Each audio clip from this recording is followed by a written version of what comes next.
What's up, everybody? It's me, Erica, and we are down here. I'm starting this video for the third time. Yes, I am, dear. Go ahead and like, subscribe, comment. Let me know that you stopped by. I'm actually starting it for the third time. The first time, let's just tell you what happened. I was sitting here talking, and I was actually reading from the Great Cosmic Mother, and it wasn't recording. And I only realized that it wasn't recording when I realized I didn't have my coffee. And so we are here now. Um, so I wanted to read from the Great Cosmic Mother, the Machine, because there's this conversation that happens in digital spaces, and I'm sure in real life with men, them trying to throw in the faces of women, get off that computer you're working on, you're typing on right now. A man created that. You better get off the cell phone you're on. A man created that. But the technology that you're able to connect to the air and the cloud came from a woman. Your Wi-Fi capabilities came from a woman. Yeah, yeah, yeah, yeah. So if a man did create this phone that you tell the women to jump off of, or the computer that you tell them a woman to jump off of, because a man don't drive the cars that you drive, because a man created it. Girl, shut up. Just shut up. But I do want to get to the chapter called The Machine. And it's, down in the book, although I am like kind of here in the book. This is where I actually am, but we skipped here for a spell just to discuss some things. This book is really a textbook. I think that every person should have this, especially young women should have this book, because in a patrix, and you live in a system of patriarchy, eh, women will grow up thinking that men created all this, and there was never a history before patriarchy, and there was, and this book goes through that. And don't just take the book's word, right? You go in the book, and if this woman is making references to things in history, go look it up so that you can feel like, okay, she is actually telling the truth. These places do exist. This did happen. These artifacts do exist. They have them stored in museums or whatever.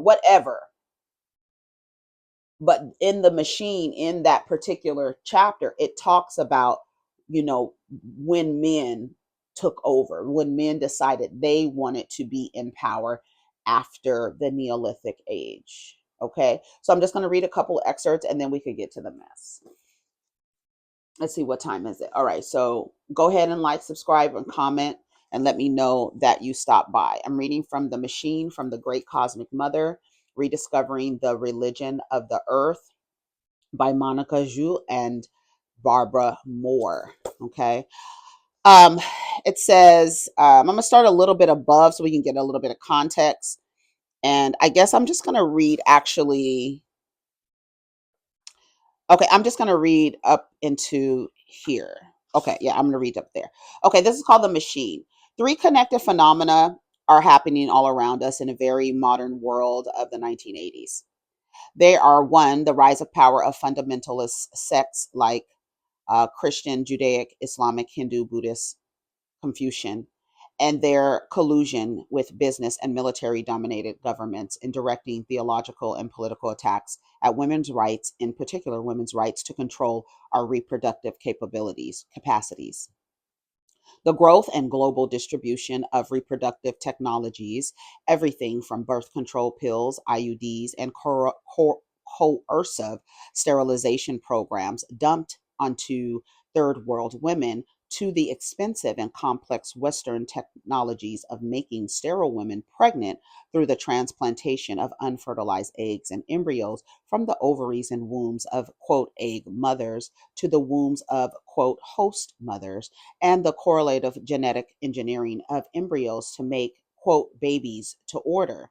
And three, the spread of the American corporate structures and advanced production technologies into global factories where virtually trapped workers, over 80% of them women, work and often live behind the barbed wired walls of the, quote, free trade zones at substance level wages, controlled in both work and private life by a corporation government, collusion that forbids them union organization or political protest, and often extends to economic control of their reproductive lives, e.g., multinational corporations give preferential employment to single women without children and with no plans to have children. In India's textile industry, employers prefer women who have been sterilized through the government's population control program. And in Bataan Export Processing Zone in the Philippines, the Mattel company offers prizes to women workers making toys and Barbie dolls who undergo sterilization. Girl, that's crazy as hell. These three trends might seem disconnected, even sometimes publicly antagonistic, but in truth, they are profoundly linked. Their linkage can be traced back to the Bronze Age, to the to the practical beginnings of patriarchy at the end of the Neolithic. I'll say that again. Their linkage can be traced back to the Bronze Age, to the practical beginnings of patriarchy at the end of the Neolithic, when men first began to organize and gain systematic control over one, women's production, and two, women's reproduction. As we've said, the definition of the female body under patriarchy corresponds to the definition of the worker's body under private capitalists, e.g., American, or state capitalists, e.g., Soviet production systems. At the beginning of the Bronze Age patriarchy, males began to take over women's ancient inventions and, quote, improving them, i.e., capitalizing them, by turning rhythmic, local, qualitative handcraft work into quantitative, mechanized mass production for trade and the building of wealth. Simultaneously, patriarchal men moved to take over and, quote, improve, capitalize the most primal production of all, the female's production of children. Modeling their religious and practical notions on their new experience of cattle breeding, men redefined the ontologically and autonomously creative female body into a machine for producing wealth. That is, wealth for men via a patriarchal family in the form of children as inheritors of patrilineally controlled property. The children who could be used to make more wealth as workers or traded for wealth in the form of female bodies traded as, quote, wives. Your beloved role that you want to play. So, belovedly, that you've been duped into playing a role where you provide free labor in exchange for DNA duplication. And you slap his last name on it as if he's done something great. And then they make you feel like you've done something great. You've helped this man duplicate himself and also in turn create another worker. Another worker. Okay. Uh-oh. Don't you hate when you clean your lens and then like you accidentally hit the lens with your finger and it leaves another mark? All right. Let's see. Patriarchal religion grew side by side with patriarchal wealth and secular power. The father gods, male priesthoods rationalized and sacralized the pastoralistic control and use of women's bodies as wealth breeding machines. Simultaneous with cattle breeding, spiritually programming generations of both women and men to believe that God was now male who wanted it this way. The Neolithic, the Neolithic goddess religions that had supported female sexual autonomy, female control over both sexual pleasure and reproduction, were religiously, quote, demonized and politically destroyed. With the growth and elaboration of tribes into nations, into empires, structural systemic control of female reproduction passed from the private hands of fathers and husbands into the functional machinery of state political economies. Male rulers attempted, at least, to regulate populations according to state and business fluctuations, the need for increase or decrease in labor forces and armies, for more consumers of surplus or fewer consumers of famine, etc. For over 4,000 years now, female reproduction has not been an autonomous function of women, but an auxiliary function of patriarchal systems. And for some time period, worker production has functioned as a part of the same patriarchal, hierarchic, wealth producing machinery. Both female reproduction and worker production being rationalized and reified by God, religious dogmas of priesthood and theologians. They are subsidiary and inferior functions in a sense that they are disempowered, many controlled by the system to the benefit of the empowered few. They are subsidiary and inferior functions in the sense that they are in the disempowered, many controlled by the system to benefit the empowered few.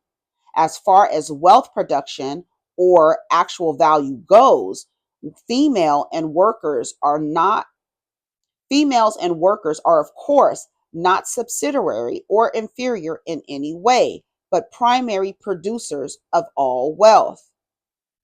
In both cases, worker production and female reproduction, wealth is produced for dominant males or a dominating male system with its auxiliary wives. By organizing what was once organically rooted sexual spiritual activity into coerced mechanical reproductive activity, the Sicilic dance of impassioned bodies is forcibly and moralistically restructured into the chain gang of numbered bodies forming an assembly line or a maternity ward. Human biological and dream energies, once numinous ends in themselves, are co opted and rechanneled into profit making results via a collusion of religious and governmental political ideologies that manipulate the body and the spirit of humanity away from conditions or experiences of evolutionary, revolutionary ecstasy and into conditions and experiences of counter evolutionary, revolutionary, productive repression. Both worker production and female reproduction are controlled and directed by the same forces, sexual, spiritual, ideological systems of piety and drudgery, which are themselves teleological machines producing just enough energy to rationalize themselves automatically while maintaining themselves in power.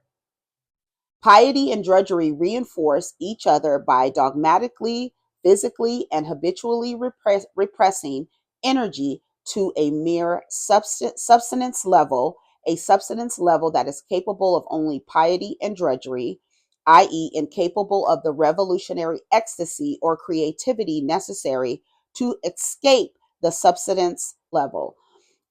Incapable of the revolutionary ecstasy and creativity necessary to escape the subsistence level system. And piety and drudgery in its normative state of being, which female workers have been kept under patriarchy for at least 4,000 years. Finally, this condition is a result of the Bronze Age patriarchal redefinition of the female body from organic autonomous creator to male control breeding machine. All right, that's 15 minutes. I just wanted to read that. So know that there is history before they told you a man took his rib out and created a woman, before they told you that you were birthed from a man, like literal asinine ideologies that are backwards, upside down, and contradictory. Anyone walking on this earth with a fully capable, aware brain can come up with the fact that a child, a baby, has never come from a male body. That's the first lie that you have to unlearn. You have to unlearn that. You have to know that there was a history of matriarchal rule before the patriarchy. Go look it up. Go look up what happened in the Neolithic age, look up what happened in the Bronze Age, and then look at what changed and what happened. And when the men, quote, took over and started to, quote, improve, that's when you had obstetrics and gynecology, all of the women, the female healers and women healers and doctors and medicine women and alchemists were all pushed to the side and killed. These witch trials and all that stuff, those are to kill the healers, to kill the women who are able to practice medicine, who are able to heal their community, right? No, we need this male dominated industry. The idea that a woman lays on her back to deliver a baby, to actually go against gravity, is insane to me. And the fact that nobody is like, do you think women should be leaning back and working against gravity when a baby, to deliver a baby? Where did this come from? This laying back like this? I tell you, my second child, he was premature. So he was small. He was only 3 pounds. But I was literally sitting up like in a reclined bed, like in the bed. I was in the bed. I was in the bed. I was actually in another part of the hospital because they were trying to slow down my labor because he was 29 weeks. They were trying to slow it down as much as they could. They were like, just lay down, lay down. They put some shoestring up my pussy and it was like supposed to slow it down, right? And then my water broke. And then I was like, oh no, here he comes. Here comes the baby. And so when they were rolling me, when I tell you my water broke and he was born with, they couldn't even roll me into the labor and delivery room. He was coming out. And it was because I was sitting up. Like I was, you know how you be sitting up in the bed, and I was sitting up and my legs were up like this. Cause I was like feeling, you feel the push, you feel like you got to shit. So you feel the push and it's like, and he just, here he comes. Here's a little monkey. And I was really blessed because his APGAR scores were all up. He had all good APGAR scores at 29 weeks. Yep. That's the one that was in the play the other day that was playing Hook in Peter and Wendy. Yeah. And he eats up everything. I tell you, he eats up everything. Oh, God. Girl's a mess. But anyways, yeah. So, I want people to understand that when men are telling you that men created this and men created that, and they act like before patriarchy ensued that there's no history before that. And there is history before patriarchy and the father god religions and teaching you. And as you can see, 4,000 years of changing the brains and how people are programmed and socially engineered to desire things. Women who are desiring, oh, I want this, I want to give him babies, I want to give him babies, hey, I want him, I'm going to give him a baby. No, no, no, no, no, no, no, no, no, no. You know what I'm saying? So let's see. I got about 30 minutes left. Let's go ahead and see what is on the blogs, my dear. I've been saving some things, so let's see what's on the blogs, girl. Let's see.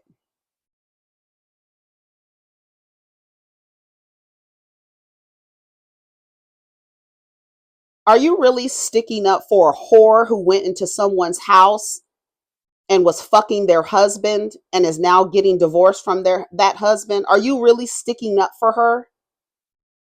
Y'all so stupid. Whoever y'all be going up for Portia, y'all some dimwits. The dimwit committee, the dimwit crew. Dimwit squad.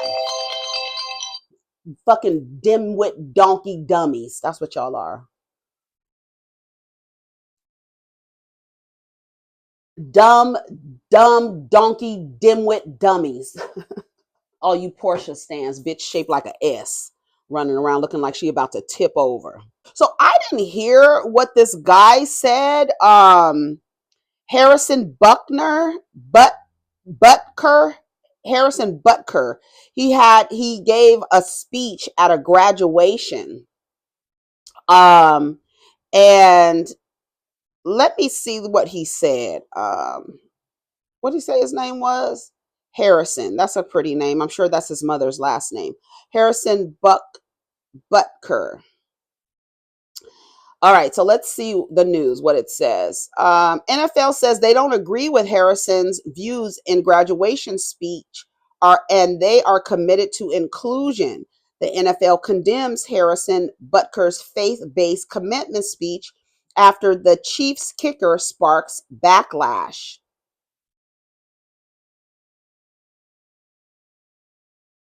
Okay, let's read what it says. This is on People.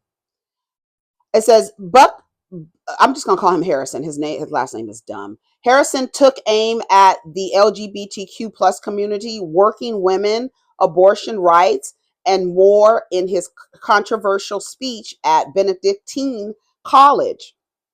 Right, here's another idiot who has these ideologies he's been socially engineered to have. Like, the brains are so conditioned they don't even realize the shit that's coming out of their mouth, and they do. So let's read. This is from People magazine, updated May 16th. The NFL is batting down comments made by kicker Harrison in the wake of his controversial commencement address. In his speech at the graduation ceremony, the 28-year-old Georgia Tech alum took aim at LGBTQ plus community, working women, abortion rights, and having a more drawing heavy criticism. All right, it says Harrison gave a speech on his personal capacity. Okay, let's see. During the speech, he opined on various diabolical lies told to women and offered his take on abortion and IVF and surrogacy.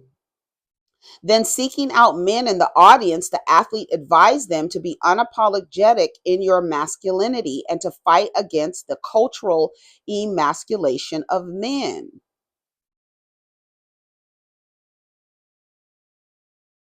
One of the worst part of the NFL's player's awful speech is that he quoted a Taylor Swift song before telling women they should be homemakers and serve their man's career.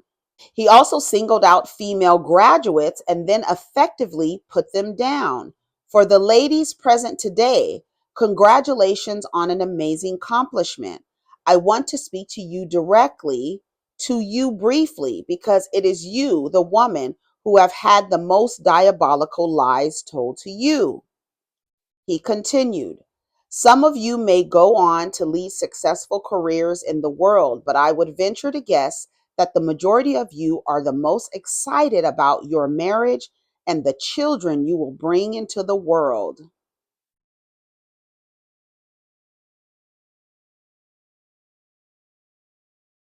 Hold on. I want to read some more things that he said. Hold on.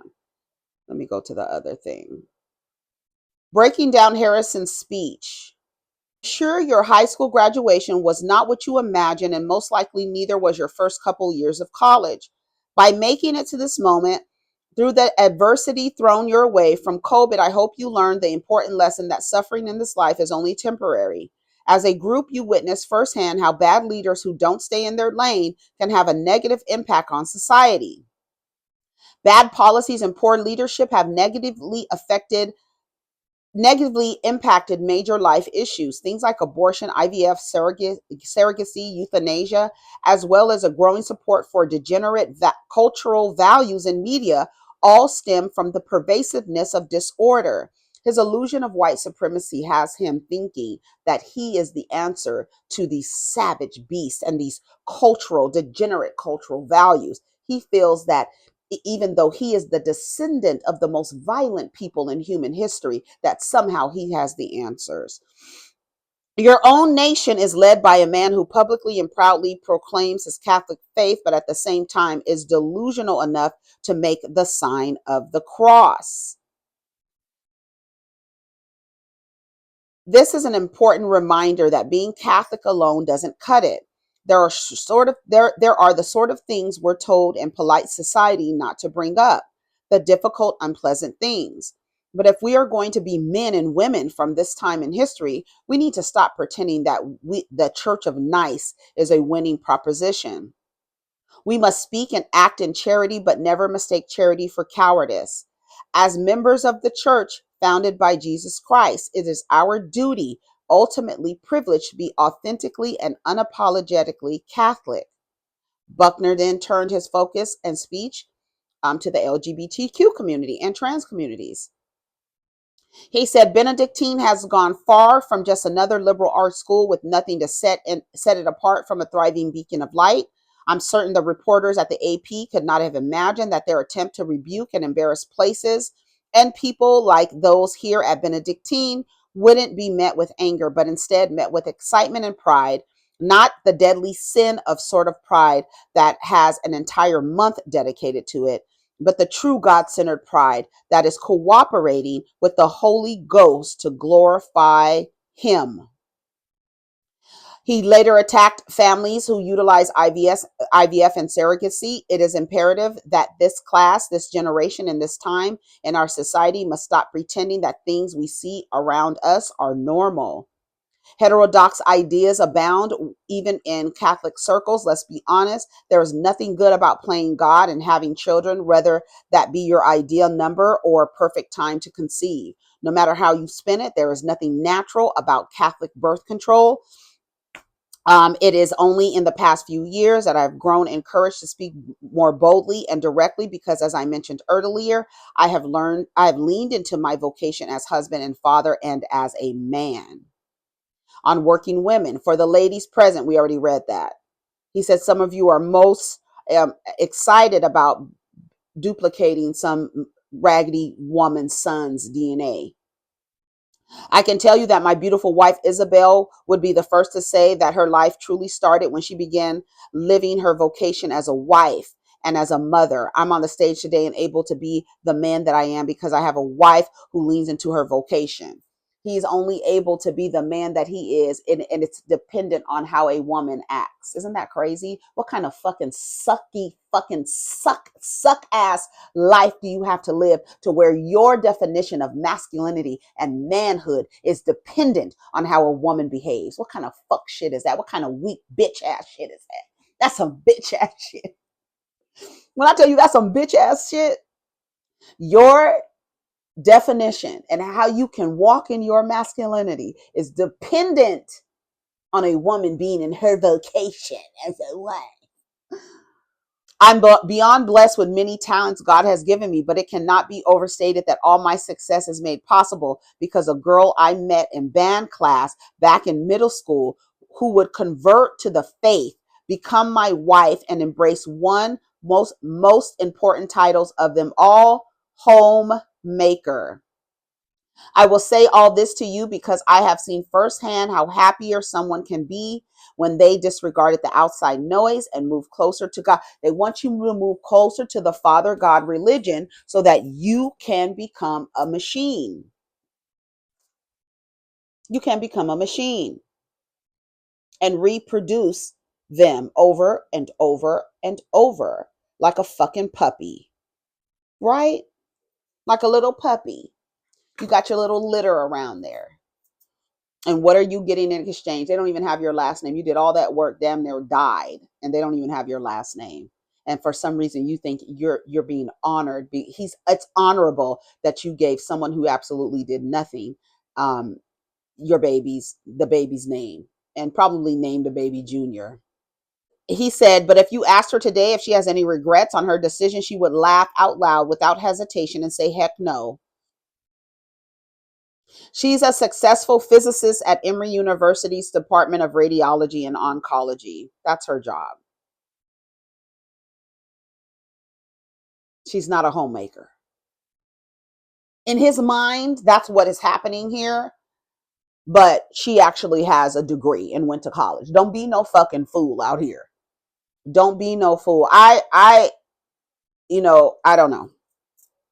On masculinity, moving his focus to male graduates. To the gentlemen here today, part of what plagues our society is the lie that has been told to you that men are not necessary in the home and communities. They're not. As men, we set the tone of the culture, and it's disgusting.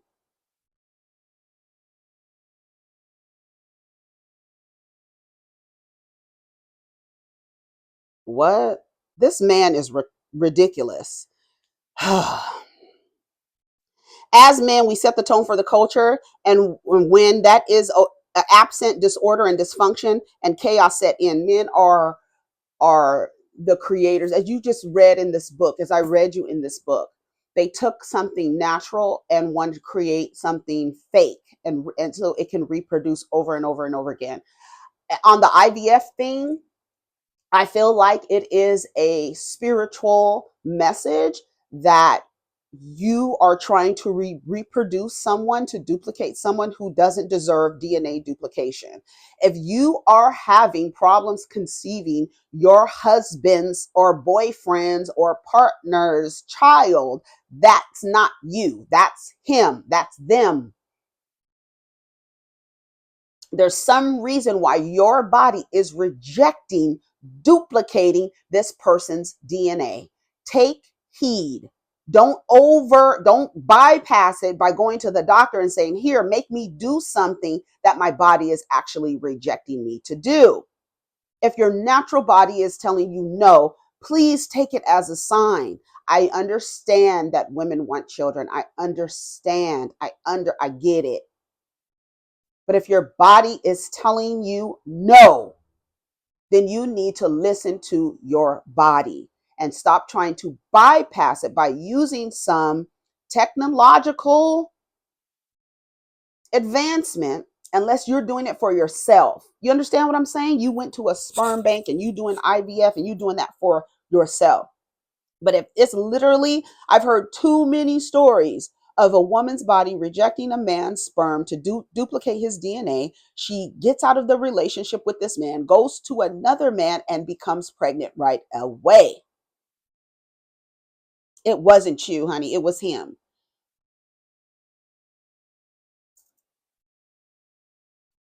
Absent disorder, dysfunction, and chaos. They are the agents of that. That is the way that they came into power. They want to do, that's why they're stripping the Mother Earth. That's why they're extracting resources from Mother Earth, chopping down the Amazon and chopping down rainforests, because they want to extract from Mother. They want to be able to produce with not naturally, an unnatural production of things. Fuck quality. Let's get as much as we can. That's why they freak out when the birth rates go down, because we won't have any workers. They don't care anything about children. We won't have any workers if you cows stop having babies. You see what they do to the cows in the dairy industry, right? Do you see what they do to them? They would love to do that to women.